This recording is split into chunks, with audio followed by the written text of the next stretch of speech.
This is the one with a raunchy photo shoot. Grenades by Mattel. Zoe massaging unit chaps back to life. And a cyber in the closet. It's called The Invasion. Here we go. We're embarking on a voyage all through time and all through space. Counting Daleks, Talon, Ood, and the Cybertronic race. Some Taurans look like taters and Silurians all have wonky scales. And the Doctor has a TARDIS, we're reviewing all his tales. Who back when? Reviewing all of who there is. Who back when? Subscribe and rate on iTunes, please. Episode by episode, we're trudging down this temporal road. Come join us on this odyssey. What other choice could there be than Who back when? Who back when? Hello, ladies and gentlemen of podcast land, and welcome to another fantabulous episode of Who Back When, a Doctor Who podcast. Or Doc Past. That's right, you're right. Or Doc Past. That hurts to do it. I'm Pumpkin, by the way. Today we're doing C046, The Invasion, and I am joined in the studio by Nicolele. How you doing, Podcast Land? Hello, Nick. So today we're looking at The Invasion, which is a Troughton serial. Yeah. It is an 8-episode arc. The first 8-episode arc? That's a good question. I'm not sure. I think so. It's certainly not the longest so far. No. And another cyber. Another cyber. This was originally meant to be entitled The Return of the Cyberman. It was not. 'Twas not. No, that turns up later. Oh, does it? I think there is another really? episode or That's an series, actual thing? book, possibly, or a book. I don't know, one of them. I think it comes up again. But I was about to say, Yeah. the audience is going to have to get all they can out of this review and serial because they don't turn up for another 7 years. I know. Not until, well, it's not until Tom Baker. Yeah. It's crazy. We're going to go the entire end of Troughton, all of Pertwee, and a chunk of Baker until we get Cyberman again. Yeah. That's absurd. That is absurd, especially when they found their best looking form. Yeah, and also the form that they're going to retain for quite some time. Yeah, I think so. Yeah. So here's the dealio. It's an 8-episode arc. 2 episodes are missing, episodes 1 and 4. But you can find animated versions of these. There are 2 ways in which you can do this. 1, you can go out and buy a DVD, like I did, because I'm a moron. Or you can find everything completely for free on Dailymotion and watch it on Dailymotion, like I did, because I'm a fucking moron. Although, if you do the Dailymotion route and you don't use your phone, Yeah. you're going to have a bad time. Yeah, you Dailymotion may is as well kinda have crap. paid for it, yeah. No, it was annoying. So I have this on a beautiful DVD. There's tons of bonus footage, which we might get into at some point. Who knows? But I ended up watching this on my phone anyway. Yeah, the Cybermen really pop on the small screen. Oh, they really do. But the animations are really good. They're really good. If anything, it's something that in me wants to see, like, whole reconstructions of serials just in one Just that? seamless, like, animated. They were real good. What else have we seen that was animated by presumably the same company? We've had Another Moonbase Cyberman. was Yeah, a little bit, right? Moonbase. Moonbase was animated. Reign of Terror was partly animated. That's a Hartnell one. Yeah. And something else. I can't remember now. Shall we jump into a bite-sized chunk of Who? Let's. The TARDIS materializes on the wrong side of the moon, only to discover an alien presence that we'll ignore for 4 episodes and head off into the 1970s, less swinging London. There they encounter the perfectly reasonable conglomerate of International Electromatics, led by Toby Vaughan, and Unit, led by now Brigadier Lethbridge Stewart. Toby has struck an accord with an old foe of the Doctor's, and as the title of this serial would imply, an invasion attempt ensues. Ooh. I don't know why. It's close to Halloween. It is. So I'm just going to say everything in a slightly spooky, and if I can affect it, Vincent Price-esque voice. Oh, I like it. Peace Cow over, you are welcome. So this is the very first serial where Unit makes an appearance. Like a proper... Like a proper, Yeah. fully fledged, like the full unit. Yeah. They bear the whole unit. It's good to get a proper look at the unit.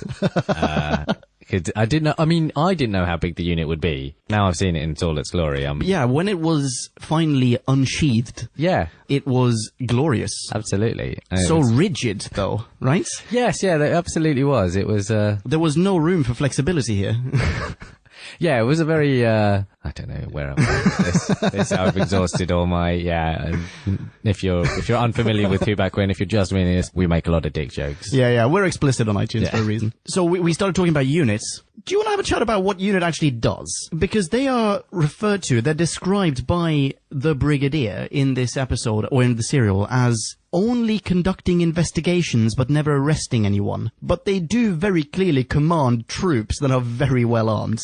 Well, yes, I mean, And we don't necessarily have a tradition, even really a military tradition of investigation that also carries fucking grenades. Yeah, it's like, we didn't arrest anyone. We blow them up, but we will not detain anyone. And later, a court will try them.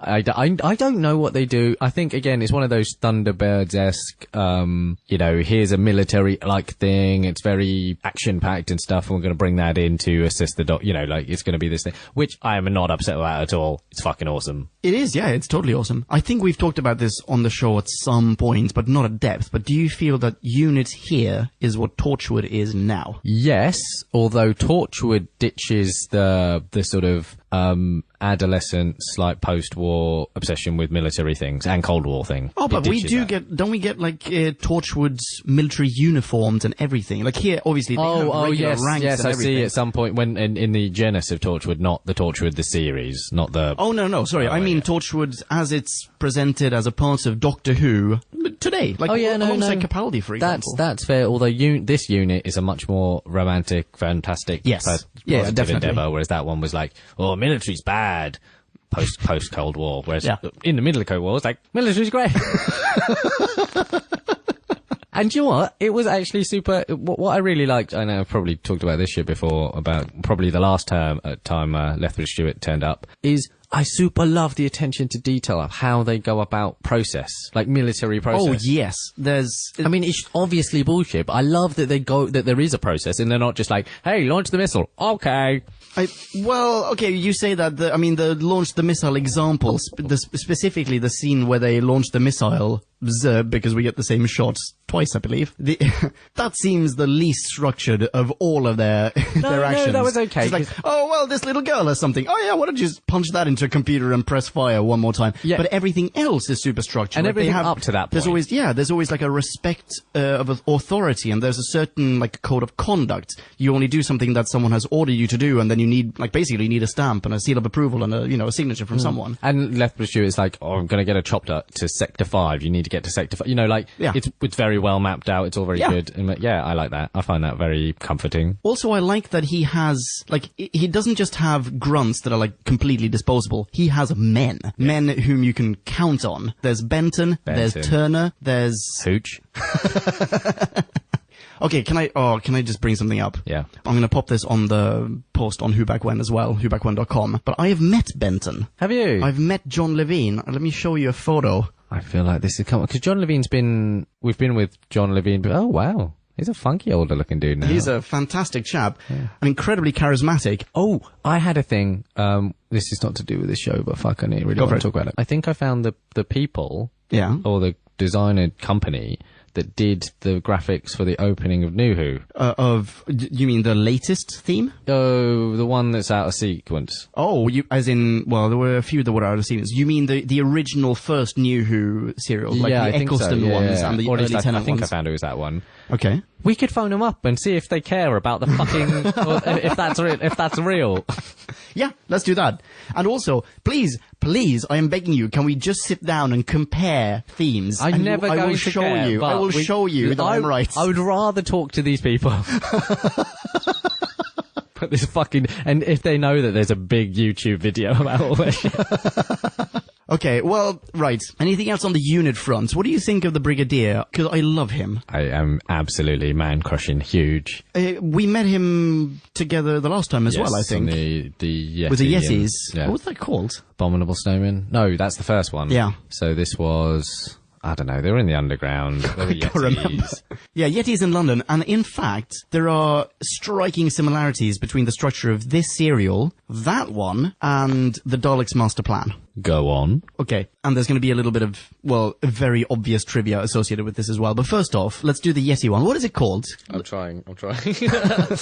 Hang on, I can find it on whobackwhen.com. As can you, ladies and gentlemen. The Web of Fear. That was it. First off, in The Web of Fear, we also have the Brigadier. Then he was a colonel, I think. Colonel Lethbridge Stewart. He was also in command of all these soldiers. He was also encountering an alien presence in London which was the first time that they had encountered it. This alien presence also used tunnels under London to travel around. We get to see people go underground and fight them. We get to see people crawl up from the sewers, basically, except it was the tube in Web of Fear. Fairly similar, I think. We also had... What was his name? The scientist in the Web of Fear? Travers, who had a daughter. Snowman. Yes, you're right, exactly. So Travers and his daughter, and you have a bit of trivia associated with this. Yes, so this serial, Invasion, was supposed to also feature Professor Travers, possibly his daughter as well, but that's unclear. But there was a decision made to replace him with... very different. Incredibly do not get them mixed up.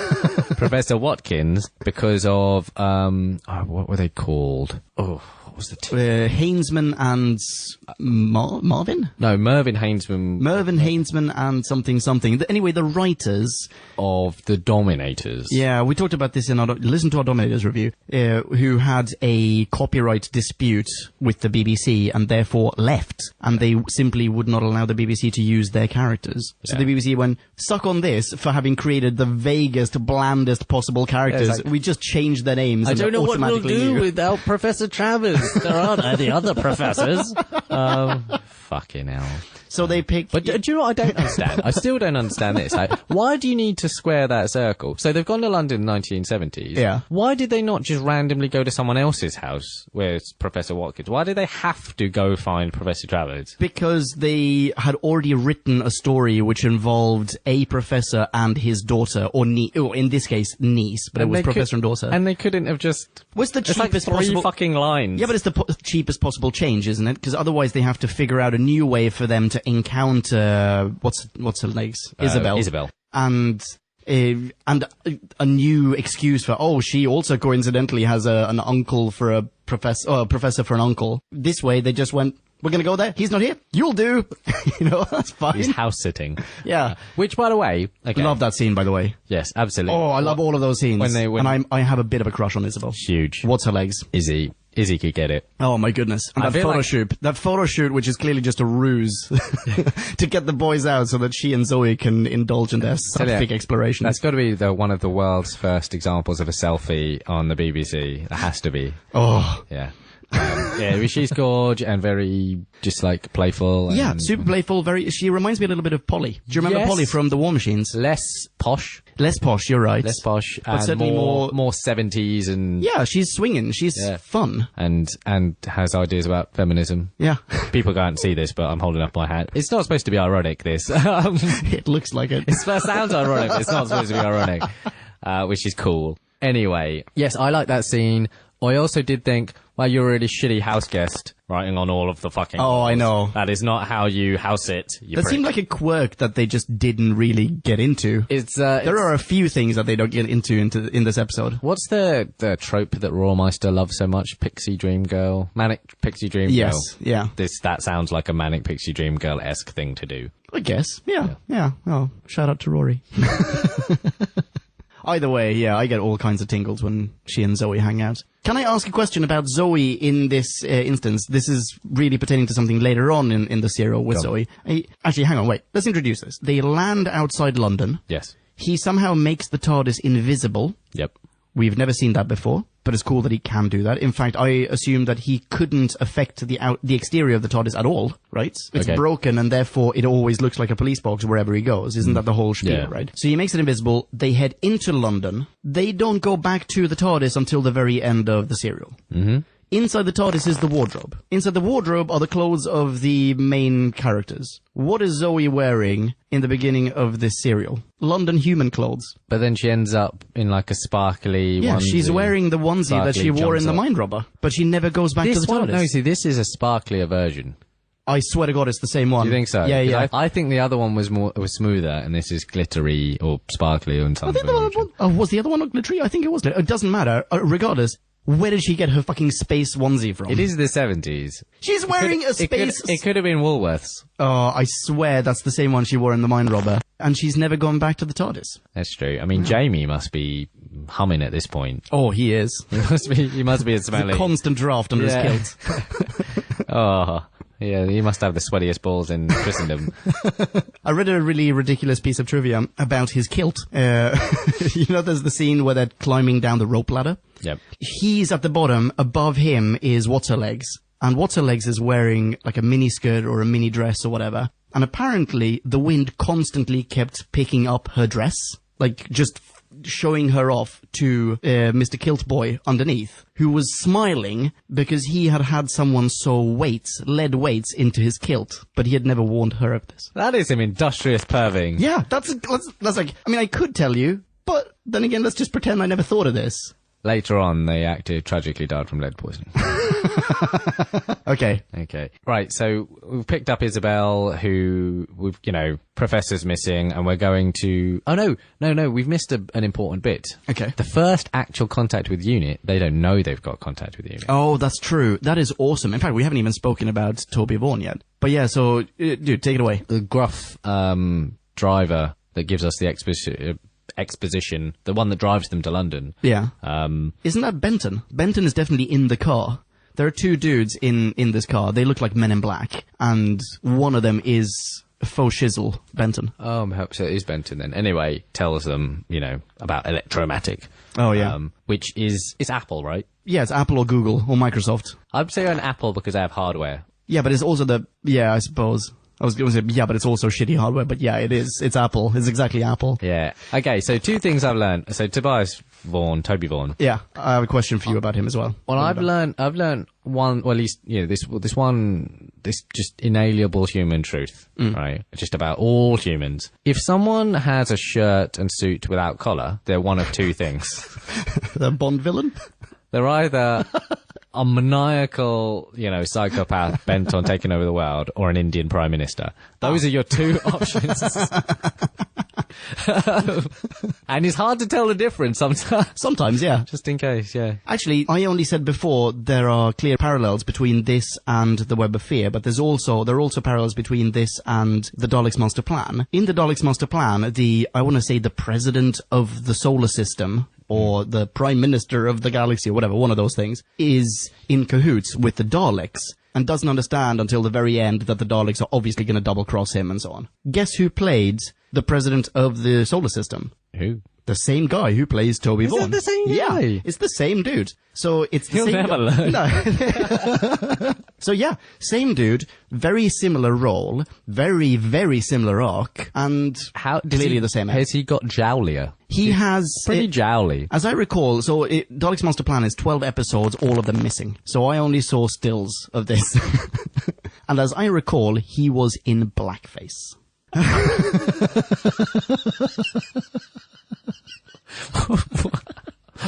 Why? For no reason. Actually, I say blackface. He may very well have been in like green face or blue face, but in black and white TV, on black and white TV, he did not look green to me. Jesus.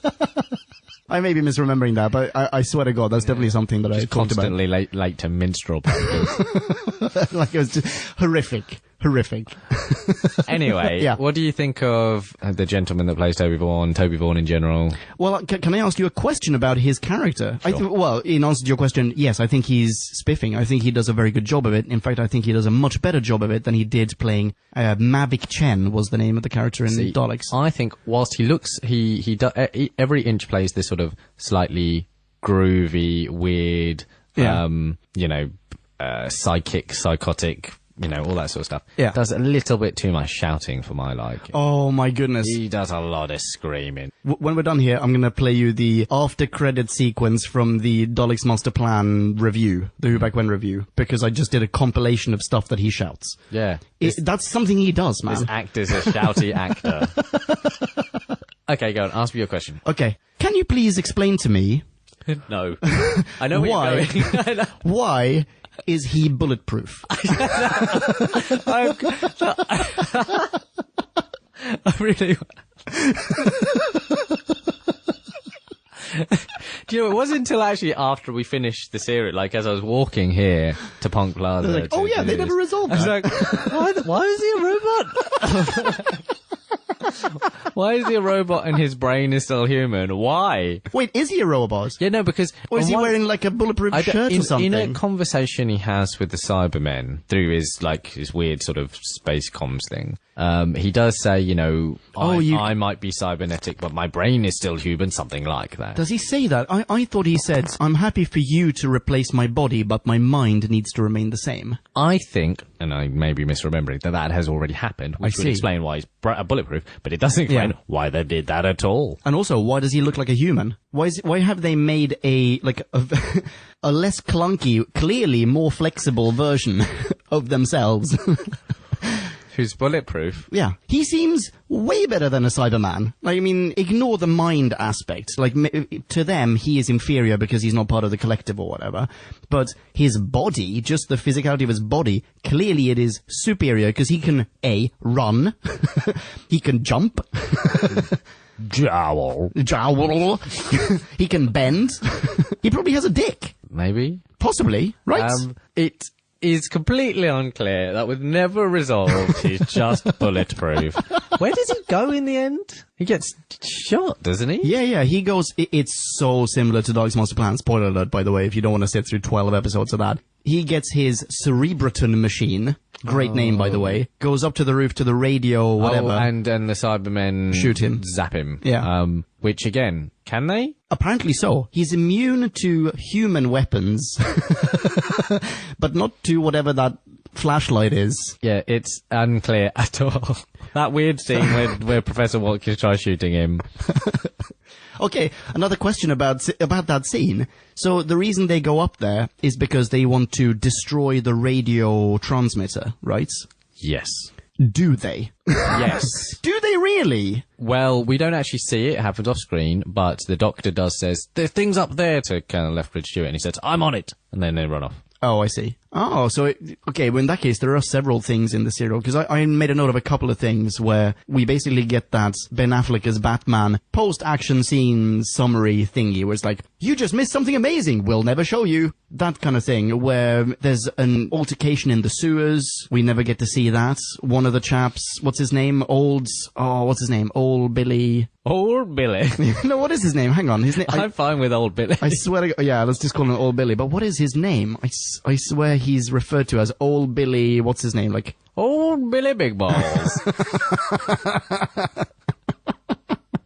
That's his name, yeah, that's his name. I've written that down. Got it. Old Billy Big Ball. It's O-L apostrophe. Yeah, Old Billy Rutledge, that's what it is. So... Yeah, old Billy Rutledge, he's the Minister of Defense. There's an altercation that sees him die. We never get to see that happen. Yep. And there's another scene where a unit soldier just runs into either Benton or the Brigadier, probably the Brigadier, and goes, the streets are full of Cybermen. We just had the biggest fight ever. They were impervious to bullets. But I think this works. I was like, wait, did I miss it? No, I didn't miss something. You just didn't film that. Can we talk about their munitions or ammunition, Go for as it. it were? What the fuck? Like, are we going to have the Yeti conversation again? Very possibly. So, okay. Grenades work. Yep. By the way, I don't know much about this sort of thing. Maybe there are people that are sort of military enthusiasts, but grenades are much more explosive than that. Yeah. They're just little puffs, and the fucking Cybermen fall down, and then they drop some some more grenades down. Did you want to see like arms and legs flying around? Well, the no, place? but I mean, like the grenade goes down the sewer. How are the sewer walls and everything still good? Yeah, but didn't we have this with the Yeti in Web of Fear as well? So, grenades work and bazookas work. I love that, by the way. Bazookas are great. Bazookas are so cool. That scene where not Mavic Chen has just been killed, and the Doctor is like, he's jumping around because apparently the cyber explosions can only like pinch his bottom. And Unit just goes, get the fuck down on the ground, Doc, and then they bazooka over him. I hated, not that bit. That bit was cool. Yeah. I hated the run and jump and the girlish. Oh, yeah. No, that was completely out of place. This is so incongruous. Up to this point, it's been this awesome running battle. Yeah. No, okay. The Doctor's reaction, totally out of place. But the bazooka over him is awesome. Super badass. Hit And the deck. Yeah. You probably hate this. I loved that afterwards, when they just go past him, what's her legs just has a photo shoot with him for no reason, and he like starts posing. I was actually love okay that. with that. I was fine with that. I also liked that Zoe went to destroy the machine with Colonel Lethbridge Stewart. They both ran off, and then they... Oh, really? Yeah. Oh, so, see, I missed that. I completely missed that. Okay. What's the Cyberman plan? So plan goes like this. I think Okay. I can try to map this out. Okay. Bear in mind that it changes halfway through. Yes. Yeah. Or towards the end. Yeah, sorry. Jowly Steve Jobs has contacted them in Yeah. deep space somehow. Yeah. They've come back, replaced his body for free, I guess, as part of the negotiation. He's promised them the minerals that are on Earth Yeah. in exchange for the ability to control the world. Yeah, and he keeps the cyber planner in his closet. Yes. And the cyber planner, or is it planner? Yeah, it's a cyber Who planner. built that room for him? I'm guessing he's okay with that sort of shit. That used to be his bondage closet. He just took all the ropes and gear out of there and popped the Sex cyber planner in dungeon. there. Now it's a Yeah. cyber dungeon. Cool. I love that the cyber planner never hears what he says when he turns around. He's like, by the way, I can't trust those fucking cybernetic organisms, can I? Yeah. What's his name? Let's Barnett or let's whatever. make electromatics great again. Anyway, it's okay. Minerals for control, Yeah. and then Then it changes Yeah. to the Cybermen want to replace everyone on the Earth with Cybermen. not everyone. Or They're going selected. to. They're going to select some, and they're going to kill everyone else. Yes, and he's like, no, I don't do that. No. I'm in charge, and they go, like, okay. Of course you are in charge, and he buys it.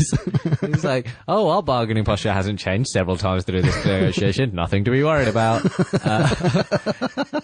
So they're going on with this idea that he gets to control the world. They get minerals, I guess, is still the operating And they're going to idea. take humans.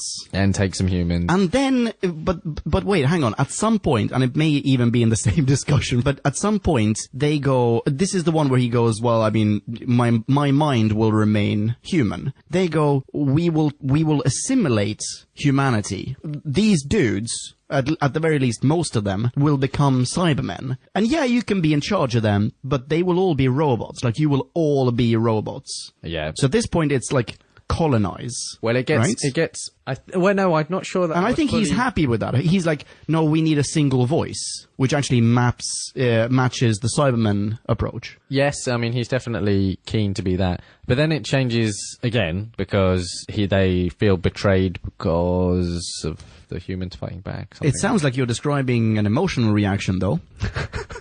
Yes. Yeah. Yes. Yeah. And so they feel betrayed, and therefore they go from will colonize to will assimilate to will destroy everyone. every living thing Every living thing. So like plants, dogs, with a weird dolphins. Fuck those dolphins.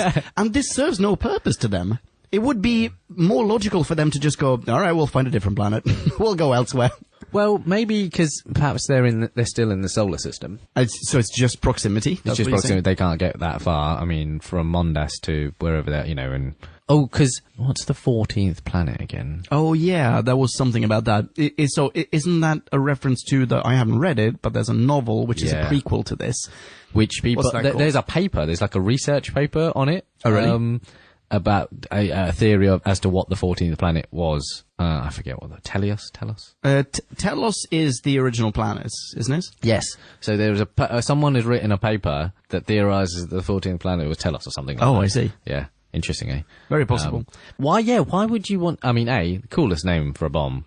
The Cyber Megatron bomb, that's literally on my The screen as well. Cyber Megatron bomb. Yeah. Sounds something like I want to be afraid of. Okay, I've got two questions about the Cyber Megatron bomb. Yes. Bomb. Yeah. Bomba. Number one, why'd they bring one? And number two... They've always packing. They've always got a couple of Cyber Megatron You can't bombs. go to a party without bringing a Cyber Megatron bomb. Okay, that was number one. Number two, what is this bomb exactly? Because they're going to deliver it on the same radio beam. This is a quote. Deliver on the same radio beam that they use to coordinate their invasion. That's a quote. So this isn't, in my mind, it was like, oh wait, yeah, exactly. This isn't a bomb. This is more like, maybe it's kind of like the signal that they sent at one point. That's kind of interesting. Right?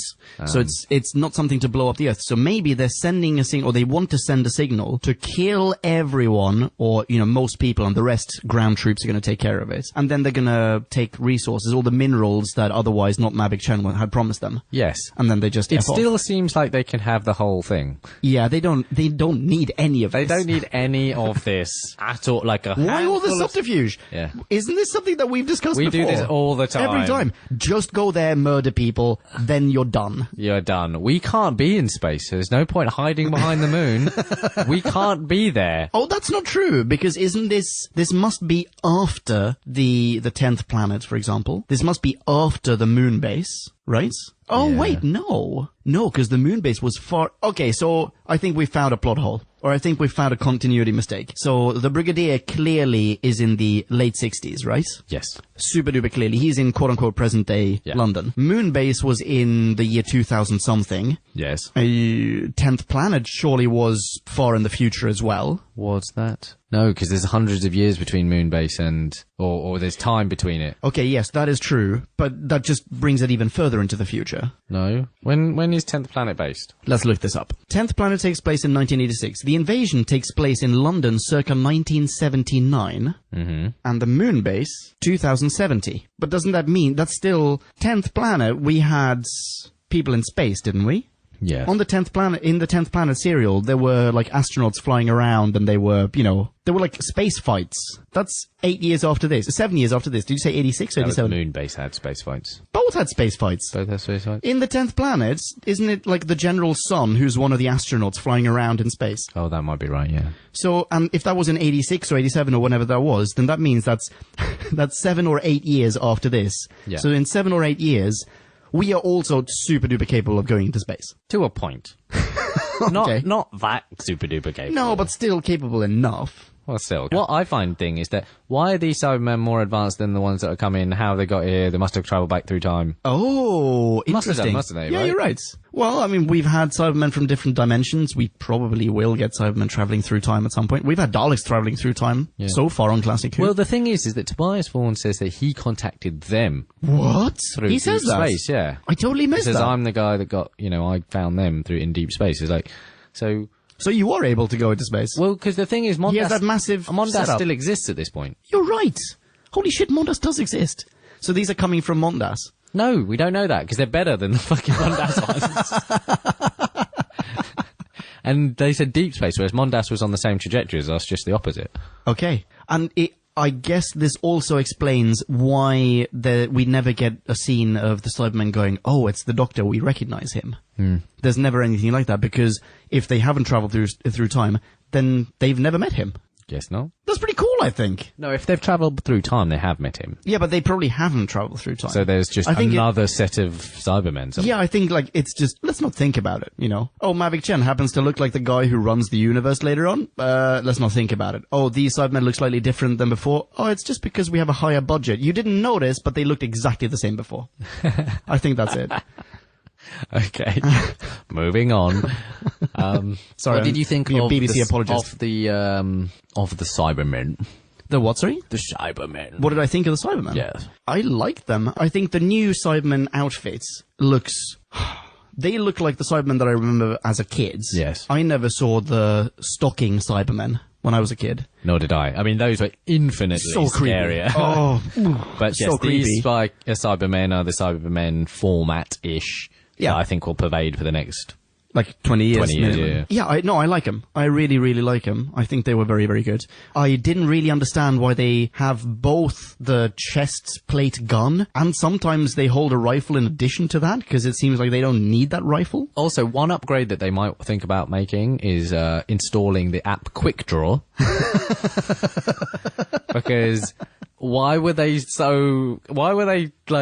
out fucking drawn by Toby Vaughan and the Doctor with their weird little emotion machine? I think that's just because they weren't expecting anyone... At some point, though, they were literally facing each other with a gun.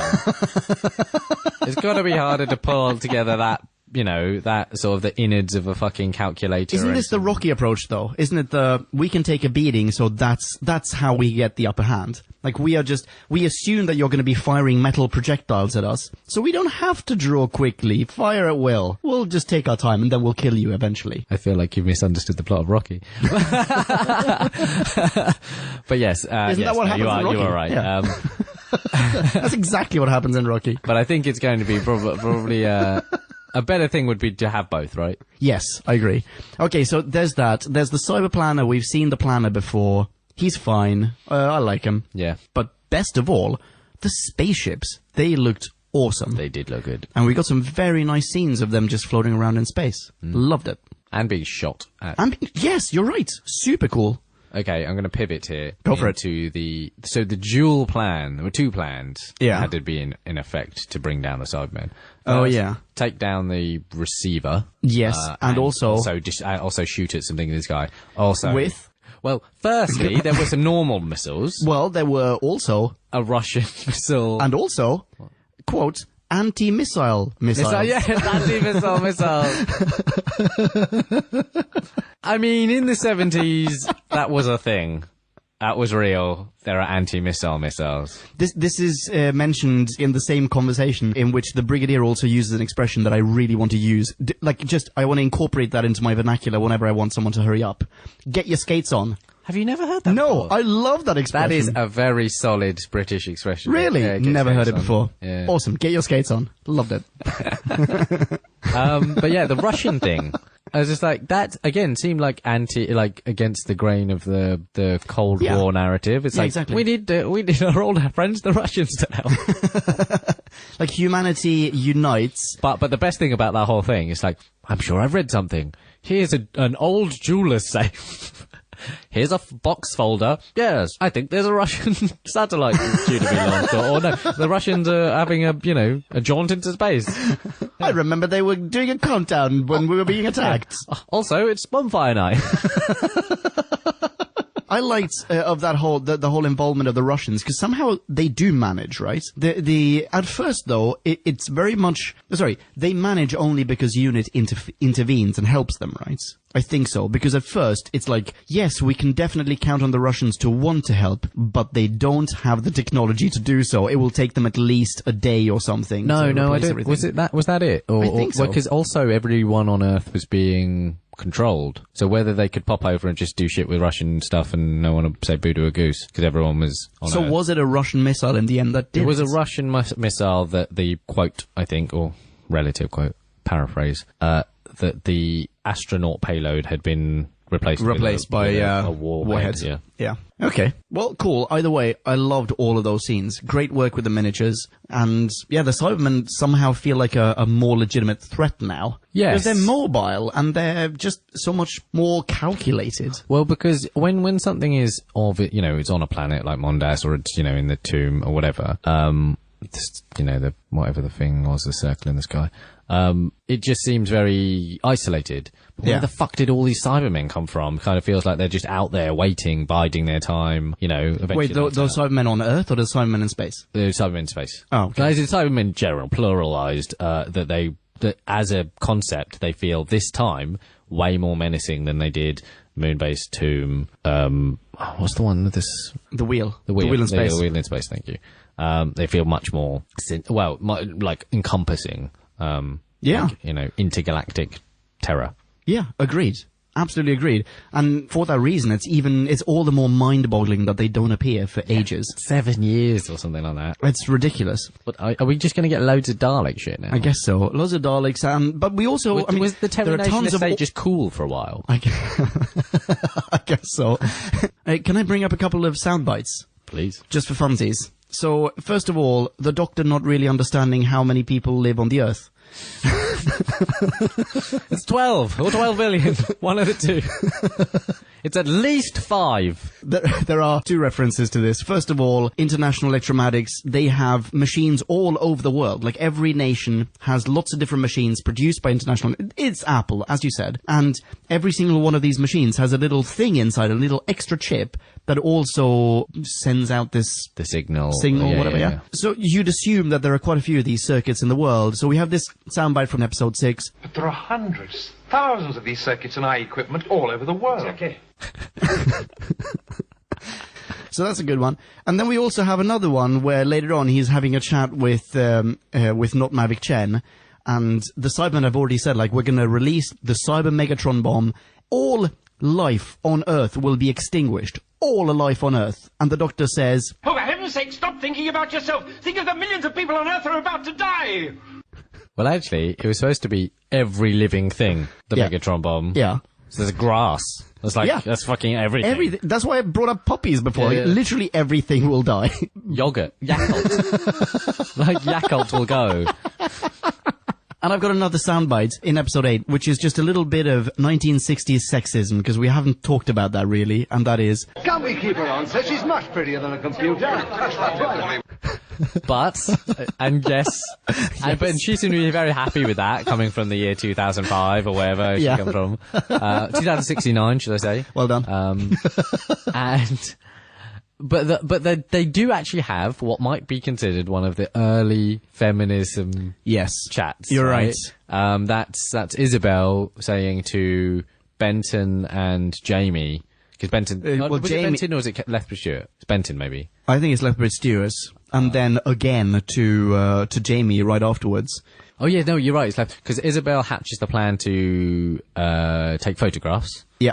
And she said, "Okay, it's the first bit I love. It's like, am I to assume that all what you said isn't just total codswallop?" or something to that effect. It's like, fucking hell, mate. So that was fun. And then, yeah, she says, why can't I do it? That's what it's for my men here. But I think that there was a slight disconnect. Well, wait, hang on. I thought you were going to talk about the whole bigoted, anti-feminist... Yeah, that's coming. Oh, okay, sorry. What happens is Lethbridge Stewart says, no, it's not for you. It's for my men to do. Yeah. It's like, for all the bigoted, anti-feminist, Yeah. all that sort of thing. It's like, yeah, what? No. Because the thing is what you've just described is a military operation. Yeah. And you're not qualified, exactly. Like, at all. You're barely a professional photographer. Barely. Yeah, like, you are professionally accustomed to being on the other side of a lens, and now you own a camera. Which is fine. That's fine. Let's say you're a very good photographer. Very possibly. Are you wearing camouflage? No. Are you trained in military operations? No. This is not a female versus male thing. No, you're just woefully underqualified for but this. then Jamie swings that argument around, because either What's-Her-Legs or Zoe tells... I should probably, especially in this context, stop referring to Her legs? That's awful. Isabel. Sorry. Sally Faulkner. Yeah, I need to show you a photo of her later on. Oh my god. Nick is giving me a thumbs up sign. Anyway, so Isabel or Zoe tell Jamie, he's just saying that because he thinks that men are superior, and Jamie literally takes what you just said, scraps it, and replaces it with pure, genuine sexism, and that he goes, yeah, it's true, isn't it? But he says it in a very playful way. I don't think he really means it. And then sisters resolve to do it for themselves and get a guy murdered. Wait, hang on, doesn't Jamie... Yeah, they all go. Oh, okay. Or at least Jamie is sort of coerced into going, but yes, then a guy gets murdered. A guy gets murdered? They go into the sewers to take pictures, some grainy-ass shitty pictures. Oh, yeah. And one guy... Oh, the policeman. I mean, no, two guys then. Policeman and one of... one of Benton's men. Because I remember thinking it was quite interesting where they said, bring the body, like a couple of times. Yeah. Oh, yeah. Which that never happens. Absolutely never happens. I remember that as well. But it also shows like, oh, well, we have respect for our own, and we're very different from the Cybermen, who they lose Cybermen left and right, Having said and they never do anything about it. I like that. I like that interpretation. But having said that, it immediately was just like not at all thought about. No. Oh, no. It's like, we should have a giant inquiry and someone should be angry at you fucking, like... No, because no one cares about that. Why? Because the paperwork is done. It's not Benton, it's Turner. And no one cares about it because what does Turner do? He goes on to plow What's-Her-Legs. There is a scene very clearly where they are standing by a window, wistfully looking out at the world, going, we just boned. Right? Well, no, because he does ask her out, doesn't he? He's like, I'll take you to dinner. He's like, are you rich? No. Not at a captain's salary. Yeah, but that's in the beginning, and then fast forward to somehow he is in her pads. It did seem like quite a lot of airtime for a non-companion. For her? Yeah, like Yeah, there's but- a lot of airtime for. But isn't that because she used to be what's-his-face's daughter? Well, yes, but I mean, Travers. and that's fine. But why did we need the colour of the romance and the? Why did we need any of that? I liked it. I liked it too. I'm just like, it's quite an odd choice. I guess. I mean, it was a good choice, I think. Maybe it's something that we've been missing from other longer serials. Well, yeah, I mean, I did think whilst watching this, and you could weigh in here. How did people fucking keep track 8 weeks on the trot? Do you mean like Yeah. I watched the whole thing in maybe 2 sittings, one 4 Yeah, episodes, same here. and the other 4 episodes. And there were just bits I was like, what the fuck? Who was that guy? I guess there's only like 3 channels at this point, 2 maybe. I guess so, yeah. And people are serious hardcore fans. I mean, we watched Doctor Who, New Who, on a weekly basis. Yeah. Yeah, during the season. That's fine. I mean, we watch a bunch of series on a weekly basis, and that's fine. That's true, but this one story, this one like 8 episode, you know, do you remember who Benton is and you remember that is, and you're like, God, I love Benton. yeah. I remember Benton from like when I was a kid. I remember thinking, I'm like Benton, and the Brigadier is like my dad. Wow. Who's the doctor? I was also the Doctor. Oh, Obviously. you're also the doctor. Yeah. And so. Only child. Only child, few friends. Right. So, okay. It was long. We're back to talking about the unit again. Yeah. It was a far-reaching unit. No, the series was quite long, and though a good one, and we'll get to that in the actual the ratings. But I feel like they could have cut bits. They could have put this into the 6. Yeah. They could have. Do you know what I think they could have cut? The whole Billy Rutledge thing. Oh, the whole MOD and then Geneva and all that bollocks. All of that could have been cut. Or possibly it was meant to have a greater part and then they couldn't shoot it. Because there were lots of things that they couldn't shoot for financial reasons or they just ran out of time or whatever. And maybe they cut stuff like that. But in that case, fucking cut all of it. They've blown their whole budget on this series anyway by painting that horse. Also, the retro futuristic rotary phone with a display on it. I love that thing. That was great. Oh, wait. One more soundbite because this is so great. Sorry, this just popped up in my notes here. This is a Billy Rutledge quote. His rotary phone is turned on and it's the secretary. And the secretary goes, "Outside call, sir." And he, instead of saying, "Who is this?" he goes, Yes? Outside call for you, sir. Male or female? He does. Why? Why? Why does he need to know if it's a like? Why is that his priority? He's like, oh well, I don't have time, but if it's a lady, Then I really don't have time.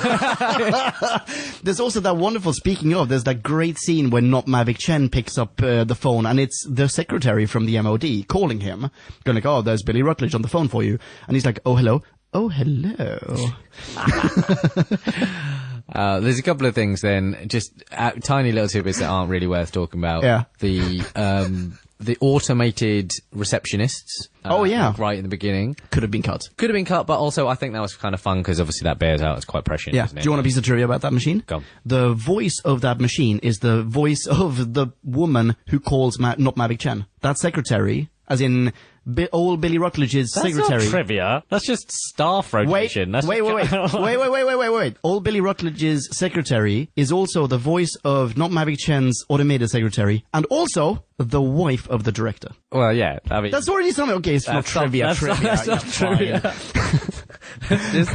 That's just earning a little bit of extra cash. Keeping it in the family. Just casual nepotism. That's not trivia. Okay, so there's that. I thought those were kind of cool. What do we think of Packer? Oh, Packer, who's the completely useless henchman of Not Mavic Chen. He was perfectly fine as a henchman. Up until a point where he just failed at everything. He was intimidating. He made some fairly clear and cogent decisions. He was crazy intimidating in the beginning where he threatens to, like, massacre What's-Her-Leg's face. And then Toby is just screaming at him the entire time. What sort of job satisfaction can Packer have? Must be hard to operate as a henchman. Well, yeah, certainly if you work for Toby. Yeah. But isn't there also a point where it's a good thing that you brought this up? I think I probably thought about this and then just completely blanked on it. Up until a certain point, he's incredibly intimidating and he almost seems younger and like more fit and like just physically imposing.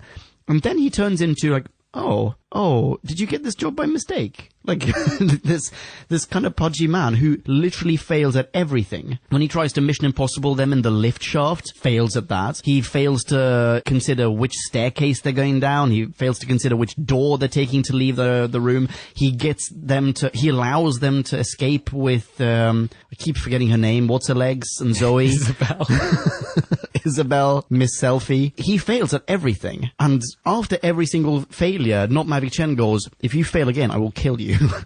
And then he failed like 5 more times. Yeah, he was kind of. It's a terrible job, man. Yeah, but still, I'd feel like I couldn't do my best work. I think he's from an agency. Yeah, maybe. It's like a recruitment agency, just have him on as a temp.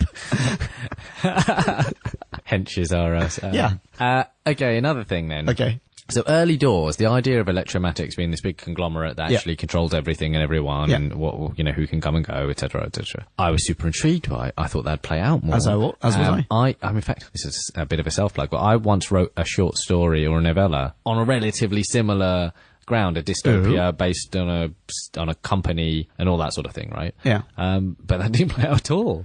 Actually, Electromatics had very little to do other than the distribution of electronic goods. Yeah, but then we only really got to see what happened to like 4 people in London, as opposed to the global reach that Electromatics has. Right. That was ripe for one of those stupid radio casts that tells us something's happening in Russia. Oh, Japan's going crazy. Yeah. Or like, oh, wait, hang on. The reason we can't count on the Russians is because they didn't know about this signal. And, you know, now they've all been taken out of commission because they love Electromatics over there in Russia.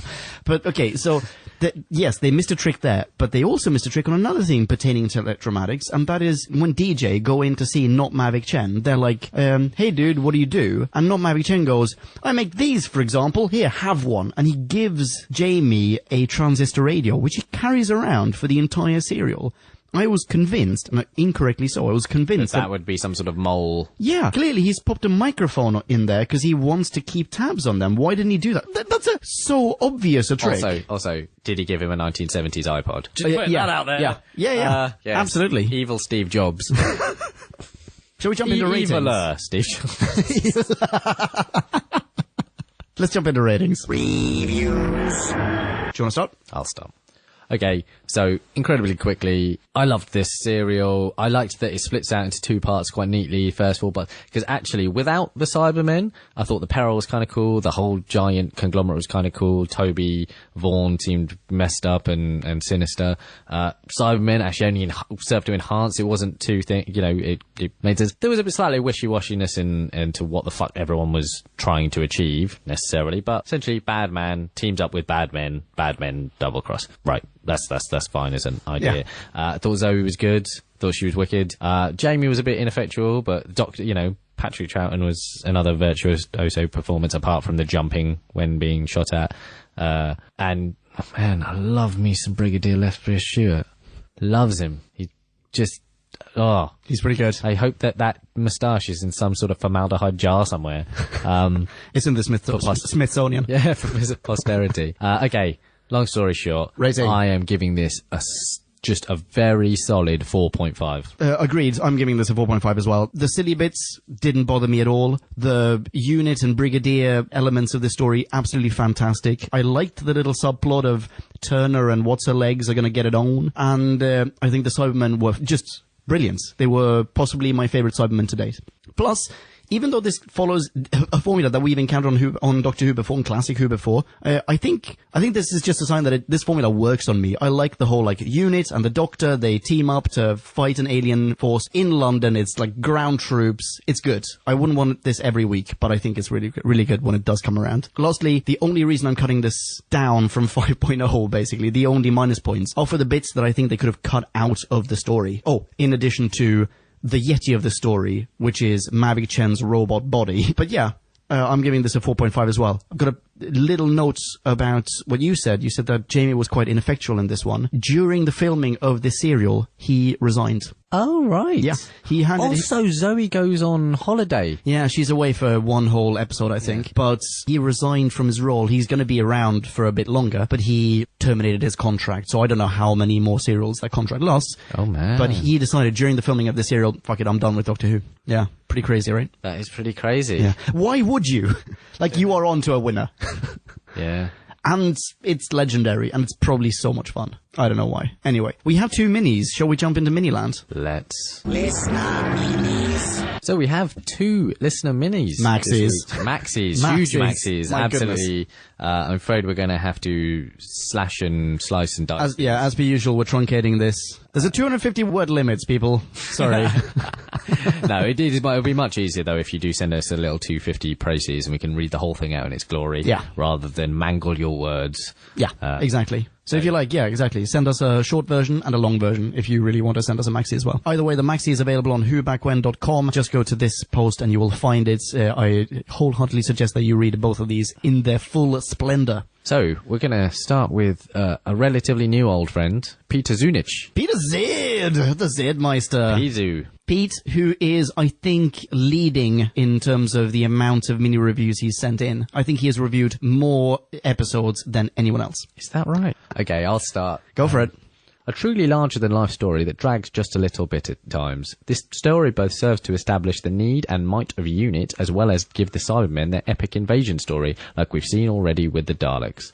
UNIT delivers on action on all fronts. He also says, just 3 serials away from the previous Cyberman episode, one might think the viewers might be a little cybered out. However, they take a backseat here to cyberized humans who at times seem every bit as pitiless as their allies. Tobias Vaughan is a great villain in true James Bond style. And he concludes with, there's a bit of slowness at times, or is it a slow build? And a bit of repetition here and there, but ultimately this story stands up as the grand adventure they set out to achieve and gets a well-deserved Cyber 4.4. Oh, I will give you a standing cyber ovation.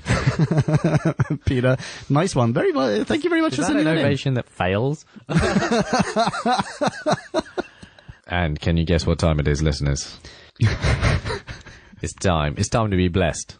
It's time to be Trenton blessed. That's How right. you doing, Trenton? The next one comes from Trenton Bless. Hello, Trenton. I trust all is rad. Trenton sent in an incredibly long maxi review, so we've truncated this one as well. Do you want to start this one? Trenton says, the invasion had an impact that would resonate throughout the coming decades. UNIT became the Doctor's home in the 70s and has had regular assignments in New Who and Torchwood. Plot elements, hypnotic control, sewers, even IE, were borrowed for Rise of the Cyberman in 2006. And the Brigadier himself has survived for 40 years, last seen in the Sarah Jones adventures in 2008, with Courtney becoming a cheerfully enthusiastic ambassador for the ongoing myth. He goes on, I'm going to give this serial a 3.99 out of 5 if you wish round that up to a 4.0, which I do. So he gives this a 4.0 out of 5. I do really like this serial, he says, but like all serials, it still has a few problems here and there. But they are so minor. The villains are great. J, Z, and the Doctor were great. Eunice was great, and the Cybermen were great too.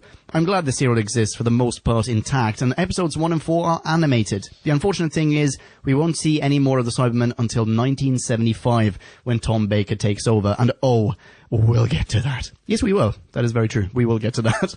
Thanks for sending that in, guys. Next time, we've got not a good one. For classic, I believe it is The Crotons. And for New Who, it is Partners in Crime. That's right. And for Audio Who, yep, we're still still waiting to review The Cannibalists. I hope this becomes our scapegoat. I think it might be. Nick, anything you want to plug? Do you have a Twitter feed of some description? I do have a Twitter feed where you can get at me and talk to me about all things Doctor Who. It's at Nicolaley. It's no Nickel, but with Laley.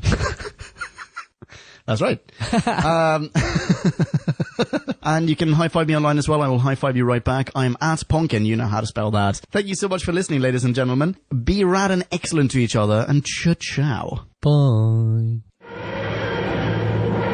Kablamo! Did you enjoy the show? Then please do what the cosmos compels you to and spread the gospel of Who Back When. Tell your friends. Don't have any friends? No problemo. Tell some strangers. Like us on Facebook. That's facebook.com/Who Back When. All in one word. Are you on Google Plus? Then find us on Google Plus. That's plus Who Back When. And when you do, tell us why you're on Google Plus. Who Back When just got its very own Twitter account, no lie, so give us a follow. You guessed it, that's at Who Back When, all in one word. Check us out on SoundCloud, vote us up on Reddit, listen to us on Stitcher, and head on over to our website, whobackwhen.com, where you can leave a comment, submit a review of your own, and peruse our visual index of aliens, monsters, and more, which increases in kablamos with every episode. And lastly, give us a rating and review on iTunes. Not only would it make us super chuffed, and it really, really would, but as thanks, we will transmigrate your iTunes nom de plume into the credit list of trailers for fake Doctor Who audiobooks produced by Who Back When. Have a poke around our bonus episodes to make more sense of that. That's it. Rock on and be rad and excellent to each other. Catch your earballs in our next classic Who review, new Who review, or, still funny, audio Who review. Ciao. Who Back When?